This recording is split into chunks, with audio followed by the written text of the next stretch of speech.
There you go. Maybe this will be a little bit.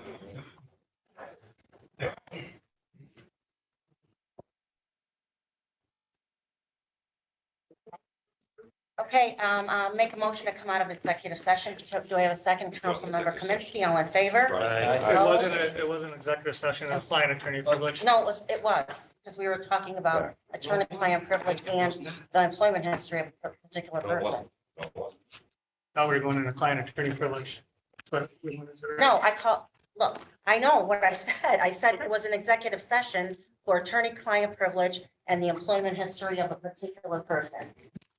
Is that what you had or not? Either way. You still have to come out of the meeting. Okay, so we have a first and a second, all in favor? Opposed, motion carried. We have Councilmember Noah tonight wanted to talk about the AMR response times. Yeah, we've got a couple folks here from American Medical Response. If you can take the podium and come up. Well, first off, thank you for being patient with us and taking some time to come out. You know, I know we've had conversations and about the challenges in first response generally. I just wanted to talk a little bit tonight, you know, between the two of you and the folks here on the town board about some of the things that have been going on in recent months, some of the challenges that you've had, and, you know, just to speak to some of the concerns that have been happening in EMS response and your own and the experience that you're having. So I've got a few questions, and I just want to start most generally with, you know, the issues associated with ambulance availability and staffing and even the hospitals. You know, we've spoken about issues with wait times associated with hospitals. So one of the concerns that have been brought to my attention that I've shared with colleagues on the board is issues about waiting at the hospitals and then issues about ambulances not being available. So can you guys speak a little bit to both of those? Sure. Well, thanks for having us come tonight. It's very nice to see that there's a willingness from the town board to try to tackle these issues. Our hardworking EMTs and paramedics are always working in a high stress situation. It has only become more difficult in the past couple of years with COVID pandemic, the overall healthcare system stress. So even through all of that, they've continued to serve the town of Chincoteague with the utmost professionalism and high level of skill. It means a lot that you guys are taking notice and you have an interest in working with us to try and improve the system. So to hospital times, delays, if you want me to describe quickly what we talked about before we relate to the EMS board, is we've seen an increase in the hospitals report, also an increase of census in their hospital, inability to put patients through their hospital. And that then backs up for our crews while that are waiting to receive a bed. And just to point out that this is now a national crisis, and I don't use that term lightly. Just recently, there was an advocacy group that worked with ACEP, which is a national representation of emergency physicians across the country, who sent a joint letter to the federal administration, including the Federal Department of Health and Human Services, asking for the federal government to step in to try to tackle the healthcare system's overload, ER specific for delays. They're slowing everything down. Gotcha. So I've taken a little bit of time recently to listen to our police scanner and our fire scanner, police and fire scanner about in dispatch, and just hearing on the radio how these calls are coming through, the work that our dispatchers are doing to get resources out, to deal with folks that call 911 that need help. And one of the nights I listened to in particular was October 31st. And I heard a situation in particular of, and this has been happening a little bit, and it's happening all over, like you said, it's a national thing. But folks being told of ambulances not being available or finding alternate modes of transportation. So with starting with that night in particular, can you talk a little bit about what was going on in Western New York in your territory? Well, I can tell you on that night, at that point in time, 80% of our entire deployed fleet, not just for the town of Chihuahua, for all of the region, were stuck at hospitals, and the rest of it were on active 911. Hmm. So 80% of our available resources were stuck with a patient, waiting to get someplace to put that patient so that they could go get the next patient, right? Respond to the next call. I don't want to talk about the specific incident. I didn't Right. come prepared to speak about the specific one. We didn't have any knowledge about that question. But yes, the system is stressed. And Every system is stressed, Right. every region and in every state. And it's going to continue to be stressed for some time. This is going to take quite a bit to pull out of. And right, and the intent isn't to get it to a specific call really and Sure. say what went wrong here. But, you know, listening on that particular night, you know, I heard a little bit of that myself. And, you know, with what you're dealing with every day, folks in the fire service know what they're dealing with every day. Even the day before, there was another issue of folks being told an ambulance wasn't available and one of our volunteer fire departments doing what they had to do to provide the best care they could to that patient.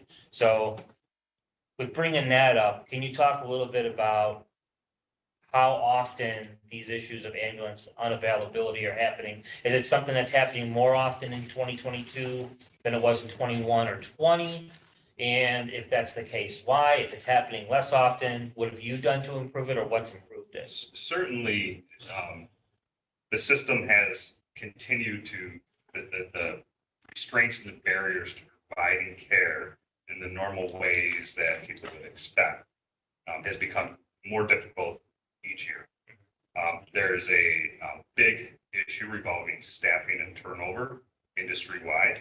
And I don't want to get into it right now because there's a lot, but I would certainly invite the town board. We can have a meeting where we can provide you with that study and walk through it. A very big study. We can talk about how that turnover across the entire nation, across every sector of EMS, the trends that we're seeing is part of the impact that we're having on resource availability. But just given the size of the information there, I don't want to spend too much time talking about it. I'd rather sit down and walk through it. And to speak to the year-over-year progression of what we're seeing, it is progressively has gotten worse. So 2020 into 2021, 2021 into 2022, as you've had an evolution and increase of normal life returning, the same issues have stayed. The staffing crises that existed prior to the pandemic and that have been exacerbated by the pandemic have only gotten worse. But the demand has started to exceed the supply. And if you combine that with the problems, I think it's worthwhile to go back to the hospital conversation for a moment. They have a profound staffing crisis as well, which I don't want to pigeonhole that we believe that problem is easily solved either. The reality is that there is a bottleneck that creates when you don't have enough resources to begin with, and the resources that you have are being tied up at a fixed point for long periods of time in multiple different segments of the operating territory, it becomes more and more challenging to be able to respond to calls. So I think what we're seeing now with flu, RSV, and a few other things that we actually haven't seen a lot of in the last couple of years because of quarantine and other precautions that have been taken by general public, our volume is back. We are very busy and we are spending lots of quality time sitting in emergency departments with very sick people and not very sick people. And to build on that point, this is the last question I have, and then I'd open up to my colleagues if they've got any questions. Thinking about the system and how to improve it, you just think about each call that goes into 911 dispatch. How do you get that call as quickly as you can process the physical phone call? How do you, as quickly as possible, get a resource to where it needs to go? How do you speed up the time or minimize the time between the call being made and oddly enough, there's an EMS call from my fire company, but the quickest time as you can from the phone call to 911 to AMR, getting a car out of the hospital, back onto the road to be available again. So this is what my mind is on. And One of the things the town's working on right now is conducting an EMS study. And the idea would be to look at what we're doing in dispatch, what the volunteer companies, fire companies are doing, some of the things that AMR is doing, and even talk to folks at the hospitals to get all these stakeholders in EMS response from the moment someone calls 911 and they pick that phone up to the ambulance leaves the hospital. And to look into all that and to see what can be improved, what's going wrong, all that. Section 504 of the contract has a clause about cooperation with research groups. So I just wanted to make sure that I can get a commitment from you guys tonight to cooperate with the contractor we're bringing in, doing this research to understand the system in intimate detail and to get some recommendations of how to improve it. To my mind, getting a third party, some third party folks to look through this, a fresh set of eyes, it gives us an opportunity to have more in-depth discussions and work together to improve it. So once we get to that stage where where this contractor comes in and starts doing that research, is that something you guys are going to be able to cooperate with us on? The simple answer is yes. All right, so with that, I'm going to pass it over to. Councilmember. Jazinski. Is it a requirement for employees to be vaccinated against COVID-19? No, sir. So you say it's only getting worse and more stressful on the system and that, but what are you doing to address it? Because you said on the 30th that 80% of the rigs were at hospitals, the other 20% were responding to calls at the time. So there was no one available. But what if there's somebody having a heart attack? How do you tell them to find an alternate mode of transportation when they don't have a vehicle or even have transportation? Like, how does that get addressed and what are you guys doing to improve it? So we also, we have a mutual aid process as well. We reach out to other agencies that provide our ambulances to try and arrange for an ambulance as well. Yeah. So I think I want to back up just a second before we get to that part. So what we have done as an organization, we have invested a significant amount of time, money, and infrastructure in creating our own EMT academy. We have been producing EMTs in-house to be full-time employees, to be productive full-time members of the local 449. That has been in place since 2018. We've increased those efforts. We have classes coming out roughly about every 11 weeks. Now, that said, there's still an existing attrition level that's happening with several things. One, the traditional recruitment level or the traditional recruitment methods that we've had are no longer successful. The EMTs and the paramedics are not coming through the volunteer services like they used to. So we are now forced to find through non-traditional means people who are potentially interested and are finding out that they're interested through a vocational training program. But I will say it's been our absolute lifeblood into keeping our staffing up and continue trying to make incremental gains until which point we get to a critical mass. This past year, we have also added, well, we have a fully paid AEMT program, but that's a little bit less relevant to this conversation than the paramedic side. And this past year, we have always fully sponsored paramedic education for our full-time people. We have since taken that to another level. We are not only paying for their college education to become a paramedic, we're paying for their time while they're in class, trying to foster one, interest in the continuing on in our field, and two, again, anybody who's taken any of these certification / the paramedic course is quite intensive and time intensive. And we are just battling all avenues and trying to get people interested in our field. We still continue to do traditional recruiting. Surprisingly enough, we have a class of 9 experienced certified providers ranging from EMTs to paramedics in new orientation this week. That's the largest experienced class we've had in a couple of years, which is I think a positive thing. So we continue to try to create innovation and how to get new people who are not historically in our industry, and get them to progress through the different levels of certification. Would you say that your actions you're taking now is working and going in the right direction? Because last time you presented before us, and not necessarily you, I don't believe it was, it might have been someone else, or maybe it was you. That was the exact same answer I was given. You know, we're investing more into the training, we're paying for it and all that, but we're still having the same problem, if not worse right now, because now we have residents being told, there's no available. So there's an intersection of concepts here, though. So though we are seeing incremental improvement on the staffing side, the other challenges that we face are increasing as well. So, every time, we are a large enough organization that if you shift our time sitting at a hospital by an average of 10 minutes, that equates to hundreds, if not thousands of hours lost in in-service time on the road. And that is problematic. We still, again, to backbone off of Steve's comments earlier, our staff is tired, it is stressed, it is burnt. They are working long, hard hours. New York State sick leave, a wonderful benefit, but there's a lot of fluctuation in benefits to how people come and go, and that creates some challenges in day-to-day operations. Other things that we have added on and are continuing to look at is we are, and I don't know if we spoke about this at the last, we are an ET3 emergency treatment triage and transport test site for Medicare and the parallel Medicaid program, which allows our responding EMTs and paramedics in the field to hook low acuity patients up in the home environment to telemedicine. And we're looking to expand that. Right now, we have the availability to do some lift rides for some mental health stuff to some non-traditional ER settings. We're looking to expand that non-ED alternative destination kind of menu so that we can solve a couple of things. Is one is return our ambulances to service, which is a positive thing.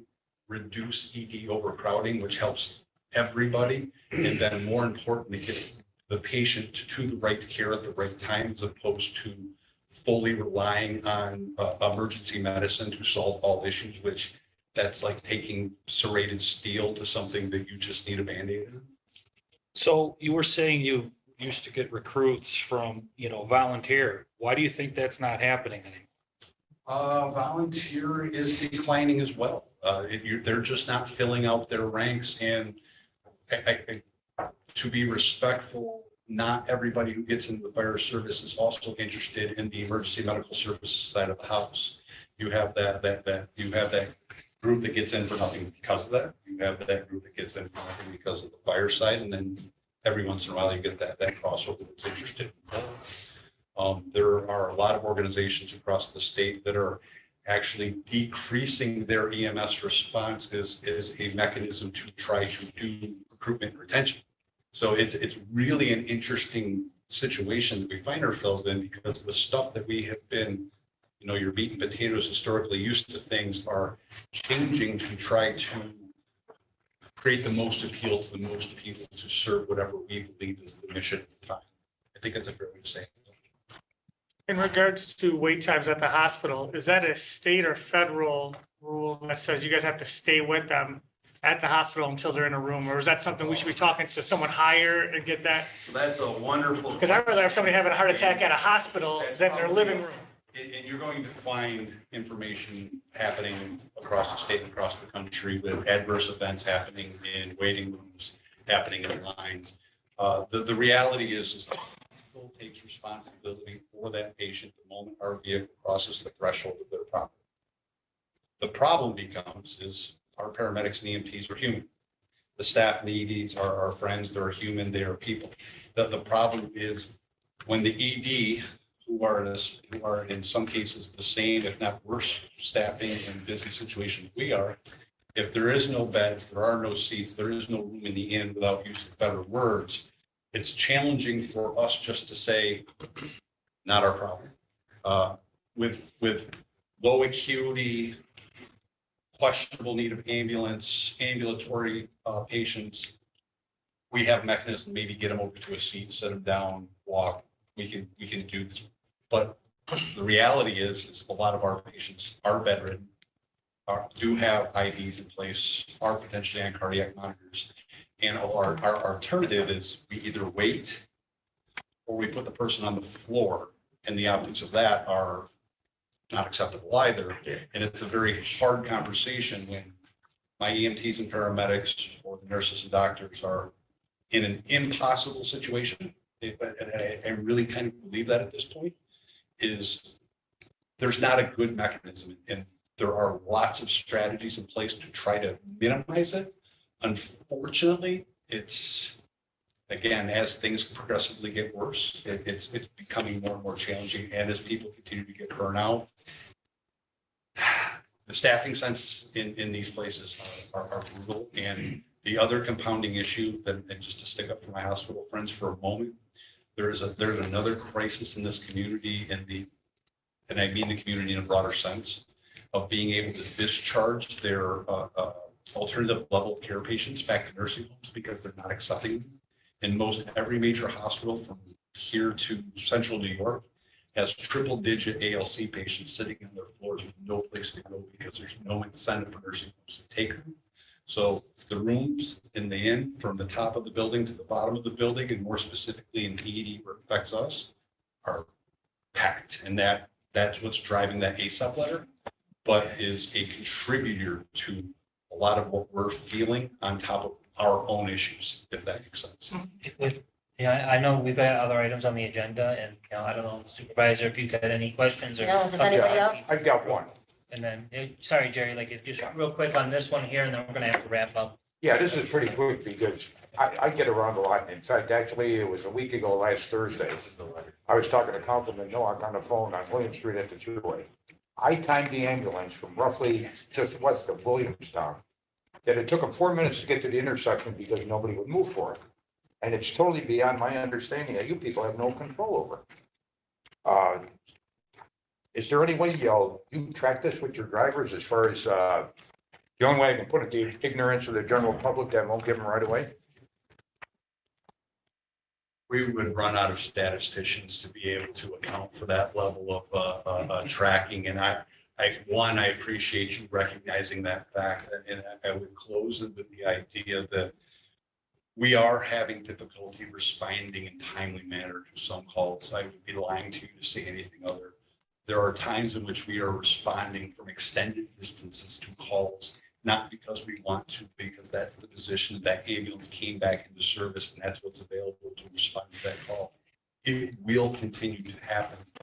And honestly, there's potential for this to continue to get worse as we see the emergence of some of these fall, winter-based viruses that we just have not seen in a few years. And if you have the unfortunate, or maybe turn it into a fortunate opportunity to take a visit to any of the hospitals and just kind of see what they're dealing with. And as you see RSV and flu and stuff taking hold already in this community, you're going to see this might be the roughest winter we've seen yet. So with that, I'm gonna wrap up. I want to thank the both of you for coming. I have a couple other questions. I'll deal with them offline afterwards. And I appreciate you in the course of this committee to work with us on our upcoming EMS study. I think there's a lot of good that'll come from that, a lot of information that we're gonna learn. So thank you so much. Thank you. Thank you for your time. Okay, we have Rick Colburn tonight here. Councilmember Pulaski had asked to talk about Rick's request about the. Yes, so Rick had sent a lengthy email with a request, and I'm only one of 7 of us, so I asked him to come before the board and present that same email, and I'll let him explain it, because, I mean, I read it, and I have some questions and some reservation about it, and some concerns, and I'll address those, but I'd first rather you present to the whole board instead of just me. Appreciate Thank it. My response was to call back for all the remote equipment that my staff was issued back during the pandemic. And the intent was to provide the opportunity in the event that staff could not be in their workstations at the buildings. And if they were in a specific work environment, that they could perform their work at home, but there was some other insinuating or extenuating circumstances that they couldn't be in the office. I needed to capture that opportunity. The remote equipment helped facilitate that. I don't anticipate the whole staff missing, but I do have critical parts of my staff that might be gone for extended periods of time that you just can't take another staff member and fill them in to perform certain work duties. Because of diversity of the scope of the work environment. I have planners and I have code enforcement officers and clerks, and I have 5 different clerks that work in different capacities, whether it be zoning, housing, building, that necessarily don't cross-reference into their work environment. So if they have the opportunity to work from home, I'd like to capture that. I don't see the opportunity to get over $100,000 allocated to get these resources back to these personnel and these employees. That is the preface that we have a new project coming into 2023, that our anticipation is to try to get in 2,500 homes within a year to force entry to eliminate I&I inflows into the sanitary, part of a pilot program working through engineering. The board has approved at this point up to $300,000 for overtime for my staff to be able to contact, visit, assess, and determine a remediation action within these 2,500 homes. To get this to work, they'll be looking at 50 homes per week for 50 weeks on top of what they do. In order to get into these homes, we'll be calling in the evening when residents are home, potentially when we know the best time is after dinner, anywhere between 7 and 9. My entire staff might be involved with these either visits to the homes, walking door to door during these hours, or eventually finding if we can get contact information to call them if they've responded back through letters. We plan on sending 2,500 letters, 100 a week, bi-weekly for the entire year. So if we send out 100, we're anticipating from past practices, maybe to get 15 to 20% response. What is the letter? Somebody's going to have to take that call and then either call them back to schedule an opportunity for an inspection. Then we have to schedule those inspections and have my staff be able to go into it. I'm capturing the opportunity whenever they can to be able to perform their work from remotely at home, do inspections in the evening, do inspections in the morning, call in the morning, call in the evening, whatever it's going to take to try to accomplish this pilot program. The equipment itself is not what I'm really specifically talking about, because I'm in the process of creating a new property management system that we had to put on the shelf a little bit because of lack of staff that have exited my department in the most recent months. So I have to wait to get new staff in to bring them on board to be able to get the committee together that was in part of implementing this program. Real quick aside, the staff that exited, they were with your planning department, right? Correct. Thank you. The next part to this program would be to implement a tracking, a coordination that will be setting up stuff for inspectors and staff on a regular basis to try to keep this.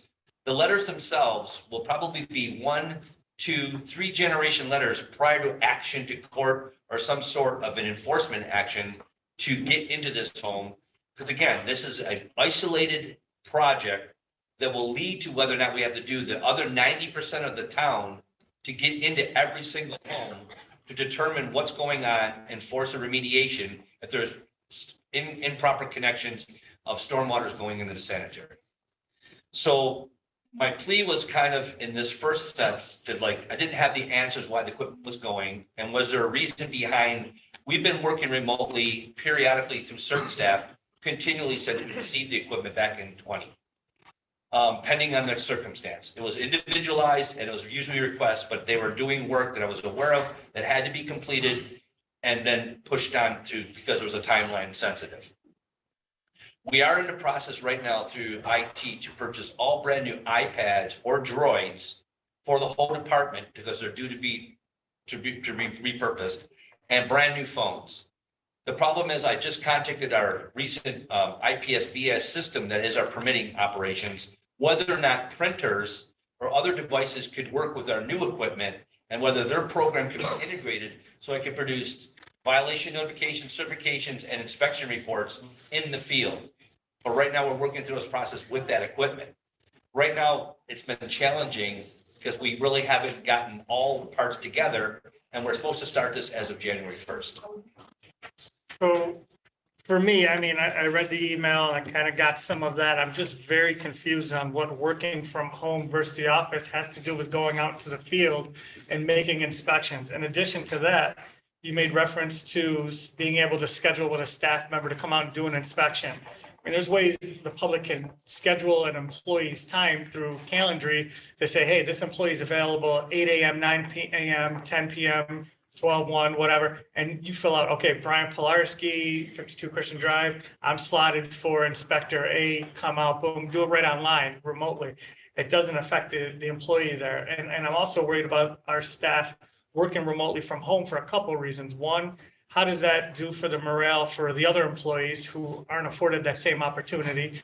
And two, how do we know it won't be abused? I know right now we have some issues with time clock usage within your department that we're going back and forth on. I've seen It's all some emails departments. I'm and trying all to- departments. But in that one, how do we know that's going to not be abused? And what about the unions? How do they feel about this? We were in agreements and contracts with them. Is this even feasible and allowable if we so choose to decide, hey, there is an option? I like your idea of being able to print right from the car. I've been saying that idea since day one I got on the board, have thermal printers. I mean, our police can print tickets right from their car. I think we could do the exact same thing with an inspection report. I think we waste time by going out to the field, inspecting a house, coming back with our notes, typing it into the computer, printing it, putting it in an envelope, going back to the house to put one on the door and mail one out where we can just print it right there on site, put it on the door and move on. So I'm a little confused on how being more productive in the field has anything to do with working remotely at home. Okay, so twofold to that question is, the first part to the work remotely, we're going to be working in the evening, and like I said, sporadically, it might be 2 clerks Tuesdays and Thursdays from like 7 to 9, and 2 clerks working Monday, Wednesday, 7 to 9, and then alternating for the whole year. So to get them to go back, leave work 4:30 to go home to 6:37 and drive back to the town hall to work and just make phone calls and then upload into the system, scheduling or coordinating pending. That's only if we actually have phone numbers. That's the first part. We don't believe we're gonna have phone numbers for all these people looking for these inspections. But it'll be, once we get these leads, and I might get, let's say I get 100 calls back in, they're only gonna write down their name. We're gonna have to call them back and probably be able to reschedule. Because of the scope and basically the volume that might come in and who's gonna actually man that and take all this information back. So we anticipate if we send 100 bi-weekly, we might be hearing 100 calls additionally every 2 weeks.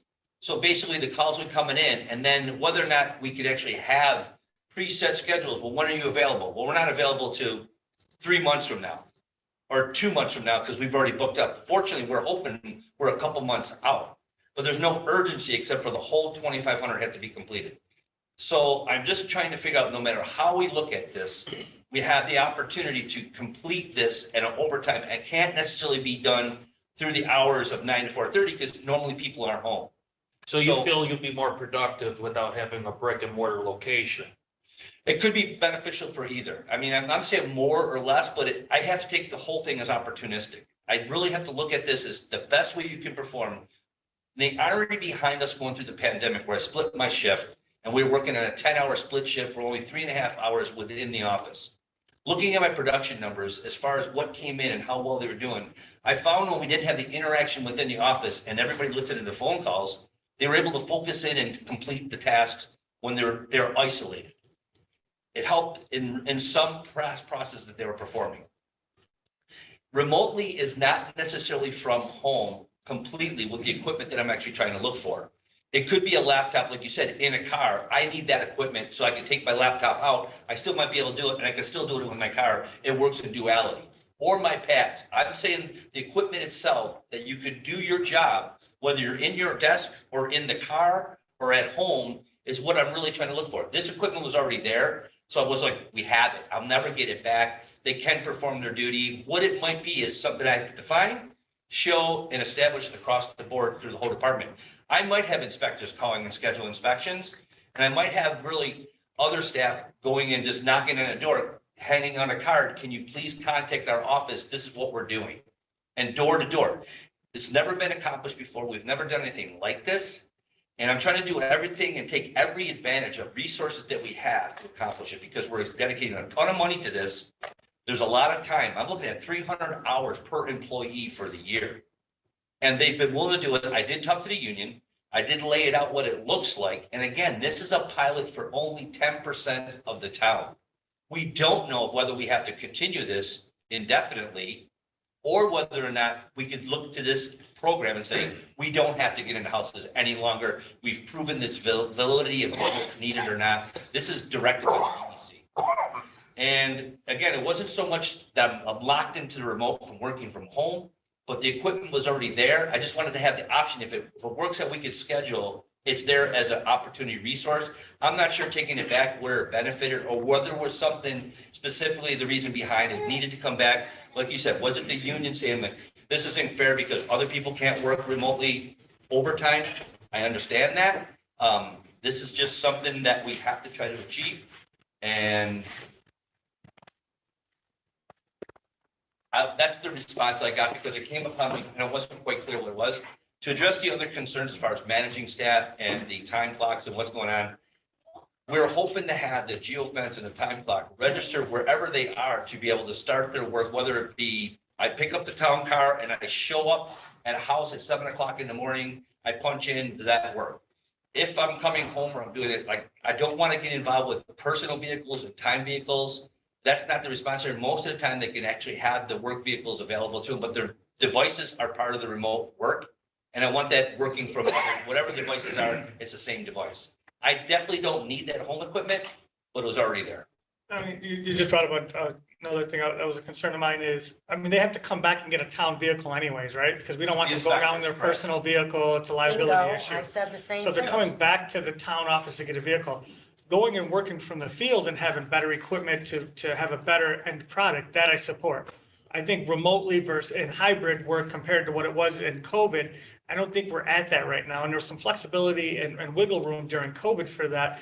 But I think to move forward with that, I think that just opens up a whole can of worms and problems. And you spoke to the union, but I don't find, and I could be dead wrong, is I don't see them being on board with this because you're taking away overtime opportunities and all that. Maybe they are on board, I don't know. But either way, they got to come back to Alexander or Town Hall to get that vehicle. Or drop it off. And Yeah, drop it see, off. they don't get paid for that. That's the part where I was hoping they wouldn't have to waste their time. But again, that's part of the process. That's what it is. But see, my argument was they can't show up at someone's house in their In a personal personal vehicle. vehicle. I wouldn't let It's a somebody in liability. Correct. if they didn't have the emblem on their Or car. I think they're a fired employee and they just still have their ID badge, you know? I Yeah. would I like wouldn't to answer the see that. I door. wouldn't answer. They need to come in, they get paid from the minute they come in and punch in. Right. So Yeah, they don't get inspectors are different. My paid for clerks drive are the time to ones- the town yeah, hall. right. They And never do. again, I agree. I don't want them to put themselves in jeopardy or liability for the town. It's not the intent. And the equipment, as far as specifically being in their home, is not always what it is. There are certain staff members that really could benefit from the opportunity to work from home if they couldn't work in the office, is what I prefaced the beginning with. And I just don't see necessarily allocating equipment if I'm out for a period of 4 weeks and I could still work. Could we figure this out? It's a union issue. It's a compensation time. I got it. And I've struggled with this. I've been doing this for myself since I've been in the town my entire time, working when I was out off on surgery because there was no one else could do my job. It was my position. I got that. I have certain staff that are the same, similar boat. When Mark BFL was out for 6 weeks through his auto accident, he was working on his computer remotely. He did not get compensated, covered. He lost that time. He lost his sick time. I figured out I lost 146 days through surgeries and stuff, and I worked the entire time. So if the staff was willing to do it, the union could have basically a grievance against staff volunteering to work. I'd let the union deal with that. The employees filled out the sheet and it was to get overtime. I want to preface this time was to be overtime, not try to eliminate overtime. But I do agree that they're coming in and work their cars. I have no problem with And that. that's what concerns me is if it's labeled as overtime, what's saying that now my kids are in bed at 6 o'clock, whatever, they're super tired. I'm gonna turn on that overtime clock now and now just rack up the tab in the bill. for the See, town. one of the things, we can count keystrokes, we can look at computers, we can look at processes, we can look at operations. We don't have that set up with our system that we have presently, but it can definitely be verified and we Aren't we could. already Who's strapped that for we, time though? Who's that We're we that's strapped gonna for do time. that? We can't put that on our IT department. We can't put that on you. We're already strapped and stretched thin. So who's gonna Who's gonna be gonna Big oversee Brother? that? Let's just, yeah, There's no let's just say they had 100 calls they had to make, or whatever that may be, and all of a sudden we looked at here's the sheet. And here's what's also interesting about this. I've tried to figure out how much it may take in time. I prefaced that I have 3 minutes for what it takes to call somebody and get an action and walk away. I have a feeling when somebody finally gets a hold of somebody on a call and explains what INI is, why we have to come into their house, who they are, what we're going to do, it might take 3 to 5 to 10, 15 minutes to talk to this person. And I want, it might just be slow. So I might get 4 inspections after an hour and a half of talking to 25 people. It could be challenging. And like I said, it wasn't so much for my inspectors as much as my clerks calling as much as they possibly can, potentially following up on these. But again, these calls are coming in, so they're anticipating us to kind of come back. This is a respond call, not even a cold call where we're saying, they have no idea who we are. We don't have those things. We're actually gonna be going door to door. And that's where almost the entire staff will probably be part of that process. They Which need is the different. town vehicle then. Yeah, they have, except, So there's really, So why can't we do a bulk mail to those residents affected by this, just explaining oh, we what are. we're doing, why we're doing it before we even go door to door? Oh, Because we are. somebody Yeah. comes knocking on my door, I think they're gonna try selling me utilities or a book subscription or something, and I'm not answering. No, we, like I said, we already have the 3 mailers all set. What's interesting, in 2017, we had 400 homeowners that didn't go through our time of sale. That didn't do it, and we had to follow that up. That was our first action, to call them back, to force new owners that know nothing about it to get into their home. It took us basically 3 staff, 5 months to track those 4 people down, almost their entire time, all part-timers. But to kind of get back after chase down those 400. And they know they were responsible to do this by local law. This is just, like you said, we're knocking on a door, introducing ourselves and trying to accomplish it. I'm not locked into the necessarily remote at home. I was more the fact the equipment was there, and in case we need it, if it was costing us something, then I would say, okay, maybe that's not worth it. The value wasn't there, to remove. well, let's just say that Yeah. too is, we are working with Lisa Bolognese to see how to get the printer in the car. I found out another supervisor is doing that in another town. So you were supposed to, or Lisa. Yeah, we've been, I was with Lisa last Contacting 2 them to days. see what program they use, and can we use it on the tablets? Or do you need the We're trying to laptop? figure out, BAS and our provider for our software couldn't give us the answer whether that was integrated for a printer to be used off the tablets. Well, there's gotta be some program, and there's Yeah. gotta be a program where people don't have to call in. You can go on our website and make the appointment, see the calendar, how many doctor's offices and stuff. No, I'm not disputing it. We just don't So, have that in We should place. be able to get something and bring us to 2022 or Something 2023 instead of these. Well, we have a phone calls. $500,000 set aside for this process. We really do, except losing the staff that we had when, like I said, Nick left and Mark left, both people who started the whole thing, left it with Dan. We're very short in our planning. Like I said, we're very challenged there. I've got 2 clerks that are trying to cover with what we have missing there. Well, when I look at your numbers, that Brian Kraus is nice enough to put together our budget every year, right on our second page for the town board anyway, is that it mentions the staffing in your department since 2007. This probably includes building, plumbing, and housing. In 2007, it was 19, and it's gone down a little bit over the years, but in 2023, it's 19. So you're not down any. No, but we've increased our permits by 70%. I go back to 2017, I bet you we had less than 1,800, we're at 4,000. I will do the numbers, and actually, what's interesting, I have a permit for 1 permit, that's 36 units. Mhm. That's like 36 permits. I have 394 in that one project, that's just one project. I've never seen this town like this, I've been here 20 years. And right now, we have hundreds of units, and we have so much more in our planning that's coming before us, which we're trying to work with zoning rewrites, amendments to our local laws to accommodate these projects, and I have to really slow it down because we don't have the facilities or the ability to make sure we keep meeting all the demands of the developers. So that's a little different part of it, and we will get to that point, but it's, staffing numbers are relevant to the amount of workload. And again, I look at our department, and we've taken on so many other challenges besides that. We do 1,000 I&I inspections a year now. And with those 1,000 inspections, that's for time of sale, 500 new permits for remediation work. As a consistent, we've been doing since 2016. I just told Pat, I think we're at 6,500 or 6,000, almost 7,000. And it's just different, it changes, but the staffing is related to the amount of workload, and we've been doing everything we can to try to streamline this and work across the board. And I'm not saying there has been an intent for the board to support us, and it has been. I've seen it more in the last couple of years because of the challenges we've had. I've lost key staff over the last 3 or 4 years. That's been challenging with Jesse Jessenowski planner leaving, Nick Colchero planner leaving. I had Stephen Leroy leaving. I've had gentlemen have been in my department a couple of years, training 2-3 years, and then leave. I had 25 applications for ACO, 19 declined for geographic and compensation, 5 accepted. It got to 3 declined after they interviewed, 2 I hired. I had 7 building and zoning clerks just decline for geographic right now. So I'm not getting any applicants from the list because of 1 residency and compensation. No one's really gonna leave their home and bring their family for a job necessarily as a requirement. And there's specific title jobs that are very detailed or very geared to a specific type of service. And I think that's a good point, but a conversation for another Right. day. We are limited on time. Yeah, We've we're got gonna actually- 15 minutes left. Brian Kraus, we're gonna have to go and talk about this at the next meeting. Just how we wanted to fund that LED street lighting. I guess we need more information on the LEDs anyway. So hold you off till the next meeting. Well, that's up to you. I mean, it depended on, if you wanted to get a bond resolution in versus that was. Oh, that's right. So let's just talk about that real quick. Thanks, So Rick. So the question, I sent the email. you're done, Rick. Sorry.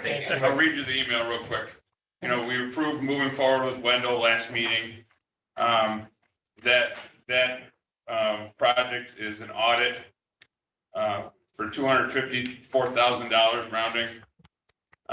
We need to put financing in place for this project by either approving a bond resolution, most likely for just this first step, or as was suggested in the executive session, we could use the ARPA funding. We go for a bond option, we can ultimately roll this audit cost into the entire project when the picture becomes more clear on the options of the project. My records show that but on the ARPA spending, we currently have 1.7 million uncommitted funds for ARPA right now. So if we go for the bonds, we need to call a public hearing because it's a special district, lighting is considered a special district. Have a public hearing on the bond, pass the bond resolution at that same meeting potentially, and then the next meeting you have to, or maybe you do the public hearing first, then you pass the bond resolution the next meeting. Or we can do an ARPA funding and just commit in a resolution whenever, So I don't know where your guys' intentions lie. I just given you 2 options. Obviously, we know we're moving forward. We got to finance it one way or another.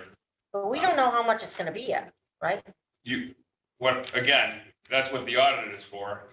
So we just need to fund this $254,000 right now. Oh, then So- why don't we just use the ARPA Use funding the for ARPA that? interest free. Well, I just need to know that there's 4 of you that say to do that, at least 4 of you, and then we put it on a resolution the next meeting.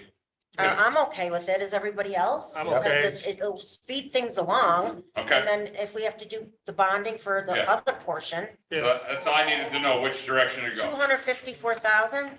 Yes, Okay. If we have the 1 million there, sitting there. 1.7. yeah, right. All right, I'll have a resolution on the next meeting then. Thank you. Okay, all right. Thank you, Brian. We still have to go through the resolution items that we have tonight.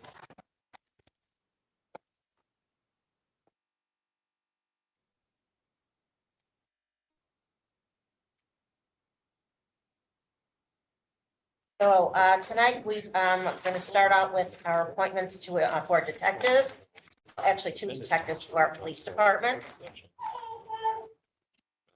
Then we have 2 public hearings. We have the demolition of 23 Tolson and our procedures governing member and public attendance at meetings via video conferencing.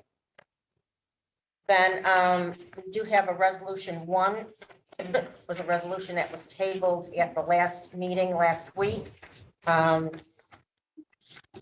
Was the appointment of a coordinator of employee relations for Brian Horseman. And I do want to say that I do have some issues with this resolution.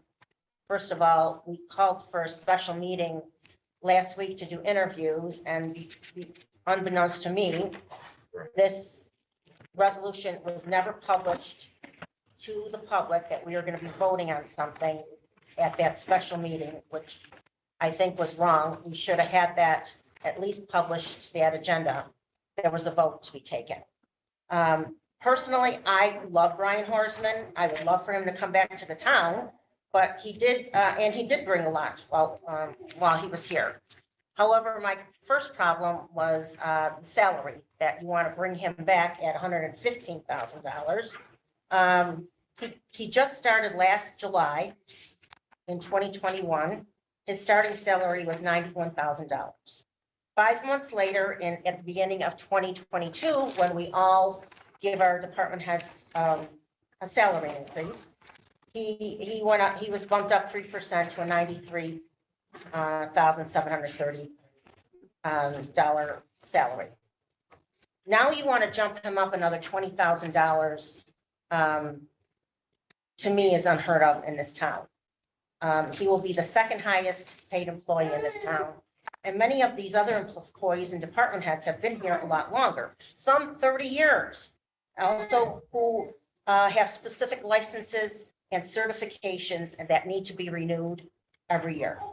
The town justices, they came to us at our last board meeting asking for an increase in pay, which they haven't had since, I think it was 2008, and we declined their request.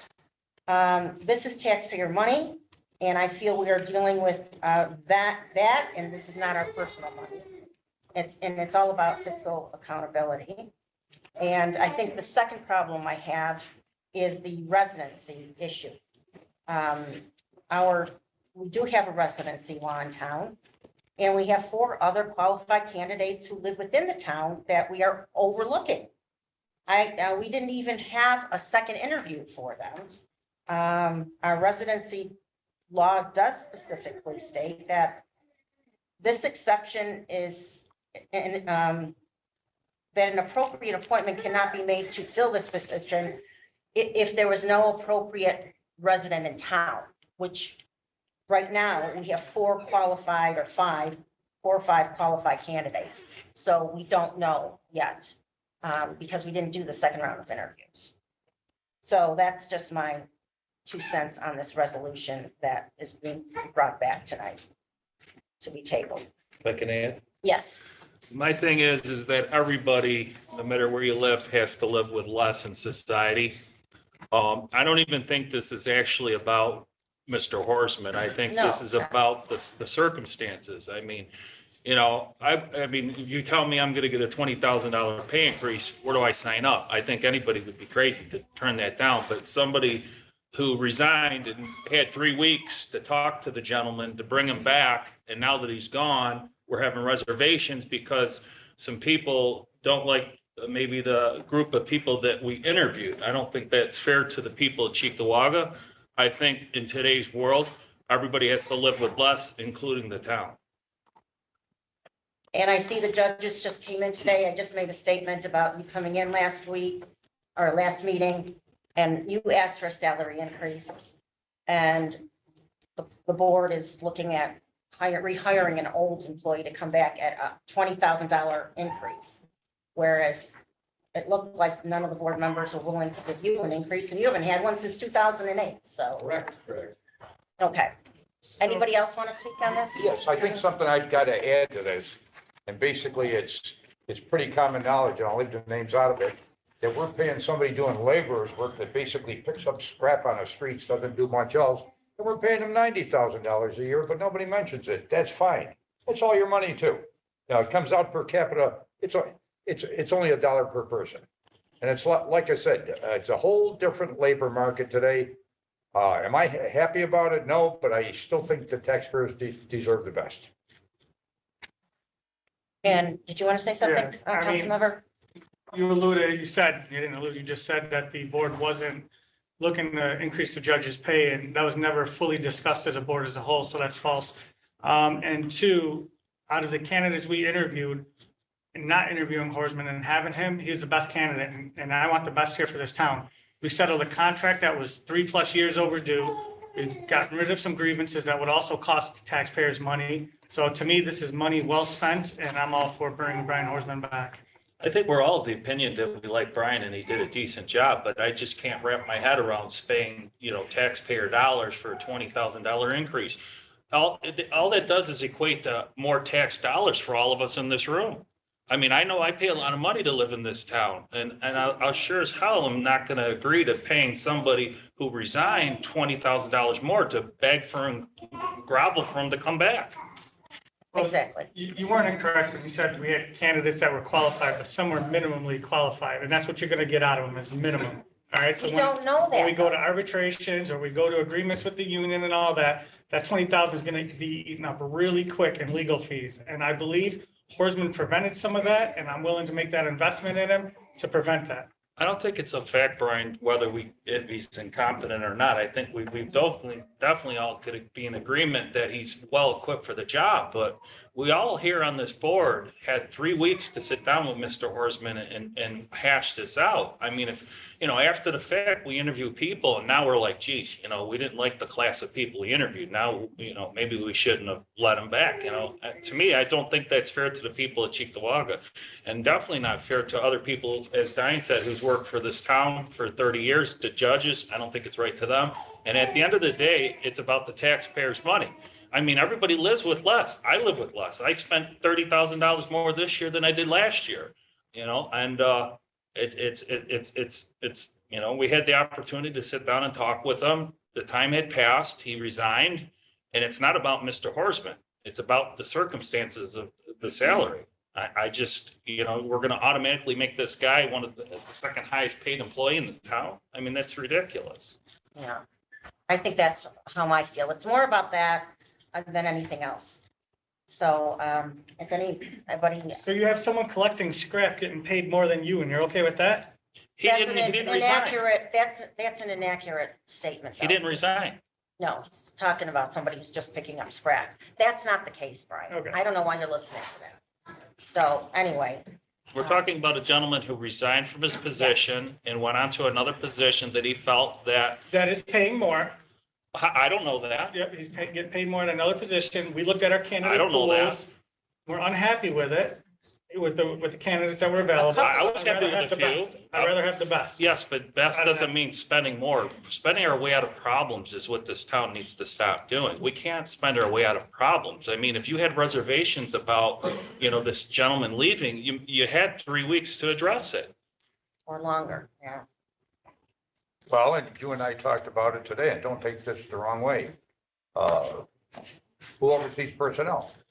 Why didn't they talk to him? Well, Mr. Horstman was hired prior to me starting, and if I would have known he was as passionate as, I guess I've been told that he really liked the job. And I know for a fact, if I like a job, money's not going to be the first factor to keep me on board. If you like a job. Why did we lose our recreation director? She got a job for more money. And that's in every industry, the ambulance people, where people, and no matter what industry you're in, people are losing to go to higher paying jobs. Right. And I don't fault him for doing it. It's just circumstantial. He was already on the outside looking back in. So have you talked to him yet, though? I did. Okay, so you don't know how much he's making or why he wants to come back or anything? No, I Have you didn't. talked to him prior to leaving? Yeah, I did. I've had many conversations with him. What Did day? you ask him why he was leaving or anything? Absolutely. And what did he tell you? More money. Okay. So you know money's an issue, right, to him? To you, it may not be. To him, it is. And if we are getting the best candidate because we have to spend a little more, I think our return is worth it, seeing that I'd be the skeptical personnel to bring issues. somebody back that already resigned. And Right. now who has the leverage? Does the board have the leverage or does the past employee have the leverage? I mean, We don't do I that. We're a don't think it's a municipality. matter of It's not a leverage. power struggle thing here. It is a power It's providing the best employee in that That's your- department. It's not about that. It's about the taxpayers' money and be. Correct. So we're gonna spend fiscally accountable. $40,000 in legal fees for grievances and all We that. don't know that. There were 4 candidates that were qualified here that I could see doing that right, job. we can't put the cart before the horse. We owe the diligence to the people who applied for the job. I think we owe it to the I'm people of not a Cheektowaga. gambler. I mean, you're of the opinion that he's the best, and I'm not here to Everybody can have debate their that. Right, but I'm of the opinion that we had 4 definitely well-qualified candidates that I was definitely open to bringing them back. So all of a sudden, we have a special meeting in the middle of the night, it gets dropped on our plate. And a resolution submitted at the meeting, not the way it's supposed to be through the minute track, which that's another story. But, I think anybody in this room would sign up if they said, hey, guys, you want $20,000 raise? You'd say, where do I sign up? mhm. Well, let's move on. We're running out of time and we have several more resolutions to go through. So the other one is transfer of funds is resolution 1. Resolution 2 is the warrant. Resolution 3 is to modify our preliminary budget. We're actually voting on the budget on the next 2 resolutions. I also have a problem with this resolution, adding $80,000 to the building and plumbing department. The idea of this, and you heard in Mr. Colburn's presentation of the planning department and how we're getting new building permits and how he has had experienced staff leave. This funding, like considerable amount of other funding, is coming from reserves in the part-town fund or the general fund or the highway fund to cover some of the more than $3 million of new spending. The idea with this particular chunk of funding would be to negotiate a new title within the planning department to get our planning department to be more proactive, to think about development and redevelopment. We're getting a lot of stuff coming in. The department is it's at the bone, and that extra person can give us an opportunity to be proactive, to talk to other national companies, try to bring them in, and to help get new development and redevelopment to offset the costs that we have. If we can grow our tax base and the assessed value of the town and the properties that are there, it'll spread the taxes over more property. And having somebody in that department would help do it. I think this is a worthwhile investment. We talked about investments with the other item for $98 million operation we're going to be looking at to make an investment in this planning department, considering we've lost some experienced people in the last few years, and to be proactive and to look into the future instead of being reactive all the time. I think it's a worthwhile investment for that particular position. I think the town in the past has made some bad Wait, can I decisions. just talk first? Because I'm, actually, yeah, I actually oversee this department. Okay. I did talk with the department head. Mhm. He does have an opening. Right. Now I asked him, because his junior planner moved up to a planner, the Mhm. planner lot. Right. And I asked him, do you want another junior planner or do you want a code enforcement officer? Because the planner can't cite zoning violations. He asked for another code enforcement officer. So we shouldn't have gone that way. Why did we do the code enforcement officer and you still want somebody to do another planning position? So I don't get that at all. Understood, and we can take it up in the regular meeting. Well, then we have the 2 resolutions for adopting the budget without the amendments, the way it's presented right now. We can talk about that later. Number 6 is the seeker determination for the LED streetlight conversion project. 7 is the notice to bidders for the installation of 2 hopper type material spreaders. This is for our Parks Department. No, I think that's for highway. No, this is John Shashelski's, right, John? No? This is the rig. No, these are for highway. Oh, it is, okay. Yeah, and it really doesn't make any sense because if we just mount 2 salters on these things, these trucks are only going to be used for 3 or 4 months out of the year. The rest of the year, they're going to sit there and rot. Doesn't make any sense. Then I'm not sure, is Mark Viafeld here tonight? Anybody from Highway? Speaking of that, I mean, we're the department heads that have resolutions, and You're right, and I send some notice out that they should be here and then nobody ever shows up, so. when you 2 are the sponsors and don't know what it is. I the did, department head's and not Mark- here. Mark- I didn't say, don't, be careful when you say that, Brian. I do know. So you knew it was highway? You didn't tell it was highway? Did you ask me? Okay. Go, I mean, I'm just kind of confused because there was another thing about John's for No, it Parks. says right here for the highway department. Yes, it does. You're right. So I got that mixed up. But Mark Biefeld is the one that had put this notice to bidders together for highway. Do we have a requisition for this for new equipment? No, No, you're right. no, That's nothing? right. We don't. I'm sorry. Yeah, because you're right, because I made John C. put that in. So we can pull this. That would be my I suggestion. am fine with pulling it. Do you want to pull this? Because our names are Yeah, on I'm it. good with that. And let's get the, what records, vehicle requisitions form, or it's a vehicle or equipment form. It's just an addition, though. It's not actually buying new, it's just a spreader on two existing town. Probably in a $25,000-$30,000 range if one. We should have more information. I agree. Pulling it? Yes. So we're pulling 2022, 632. The next resolution is for the Christmas tree lighting. The police have asked for 10 portable radios. Then we have the purchase of the John Deere bunker. That's the one for parks and a field rig. And those, I sent you all those vehicle upgrades and forms. The annual RPS license renewal is 11. 12 is the continuation of on-call planning services.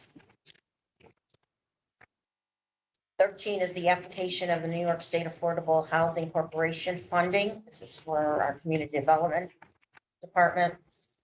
14 is authorized supervisor to execute agreement with University Psychiatric or Chickawaukee Police Department. 15 is authorized supervisor to execute agreement with Envision Benefits. They're the ones that came in about a month ago, gave a presentation. 16 is authorized supervisor to execute memorandum of understanding with Western New York High School Club Hockey.